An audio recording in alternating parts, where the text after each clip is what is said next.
everybody. I'm going to introduce the final act of our fantastic show now. So, please welcome Ian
seems to revolve around isms.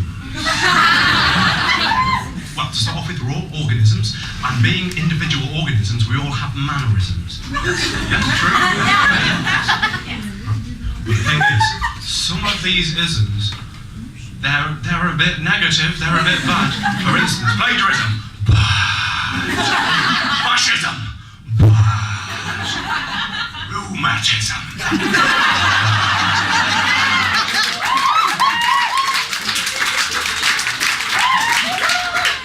I isolate black.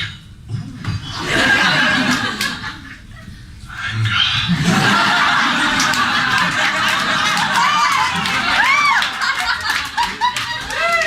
If I isolate a black member of the audience, that's known as race. Isn't that?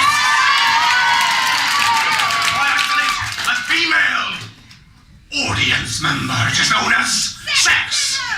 Thank you. And too much sexism inevitably leads to jism.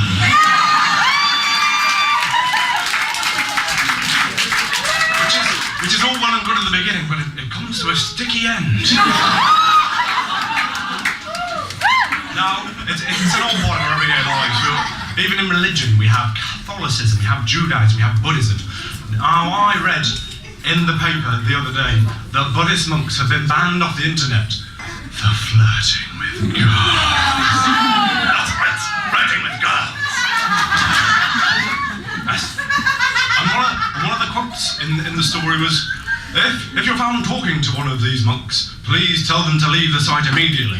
Now this poses two queries. The first query is, how did Virgin Media get internet in a small quaint town in the mountains of Tibet when they can't even find my house?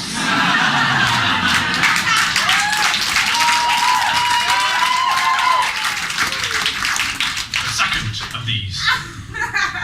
How are you going to know if they're a Buddhist monk? It's not like Peter, the Buddhist monk, is searching on the internet for enlightenment, probably using Wikipedia as enlightenment's usually found there, and comes across a chat site and starts chatting to a 17-year-old girl who's got the world ahead of her, named Sarah. So, he gets a little blue and they start to flirt. Oh, lovely stuff. So, what are you wearing? Well, I'm wearing like a lacy bra and red French knickers and a generally sexy ensemble. How about you? Well, I'm bald. Wearing an orange dress.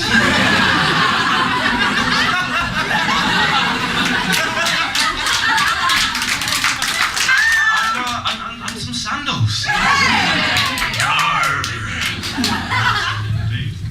And then Sarah starts to freak out because she might be talking to Buddhist monk. She just doesn't know. She doesn't know. So, Dad, he said he's bald and he's wearing an orange dress and some sandals. So what do I do? We could be a Buddhist monk. So Dad comes up the stairs.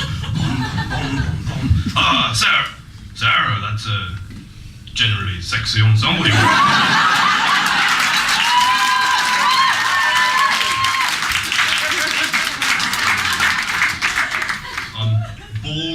And orange dress and sandals, you say? Well, he's one of three things. He's either a Buddhist monk, a Hare Krishna, or a transvestite prisoner from Guantanamo Bay. You don't want to get involved with fundamentalism. I'm not, see right there, no, there isn't. It's there again, sneaking up behind me like a shadow I never wanted. So,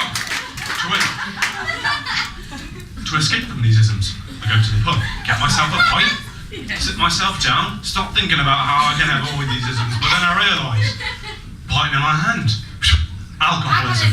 Yes, thank you. Sitting here, trying to avoid these isms, that's escapism.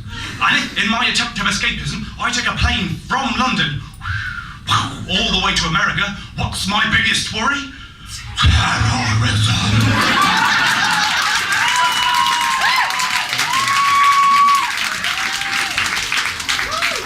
But, my friends, that is not the only airborneism we have to worry about. Oh no. DVT, deep vein thrombosis, is when, during long-haul flights, due to bad circulation, the blood clots. And if this clot loosens, it can travel up your arteries and into your lungs. And what is this fatal condition called? Pulmonary embolism. That's right, children. It's not a coincidence. It's all in there. Yes. And you see, deep vein thrombosis affected 2 million people in America last year alone. 600,000 of these cases developed pulmonary embolisms, and in 200,000 of these cases, it proved to be fatal. This is more deaths per year in America than motorway fatalities, breast cancer, and AIDS combined. That wasn't a joke, that's serious facts right there.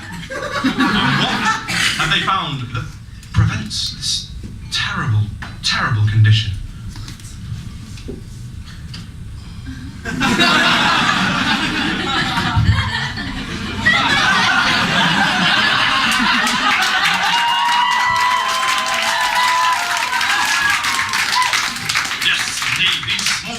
Prevent such a major condition. Now, this gets me thinking, if this can happen with deep vein thrombosis, maybe it applies to other areas. I mean, everyone knows that if you stand on your head, you get rid of your hiccups, not a problem. And there's an ancient Chinese method to prevent rheumatism, which is you get a bamboo cane and you rub it up and down your limbs. And that's supposedly prevents rheumatism. Now I'm thinking bigger. Bigger diseases, bigger movement now. Cancer. That's a biggie. You're gonna have to have oh no! So anger. You're gonna have to have a hell of a movement to get rid of cancer. No, not get rid of, try and prevent it at least. Now, Richard O'Brien of Crystal Maze fame. He looks like the kind of man that should have cancer.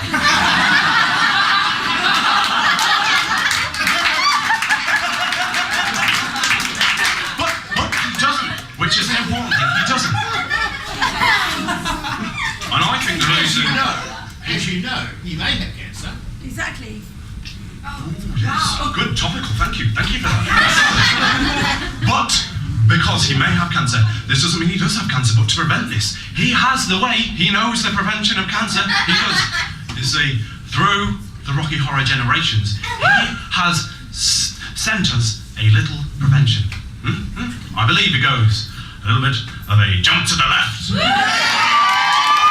a step to the right. Yes, that's right. Richard O'Brien. Presenter, writer, and man of medicine.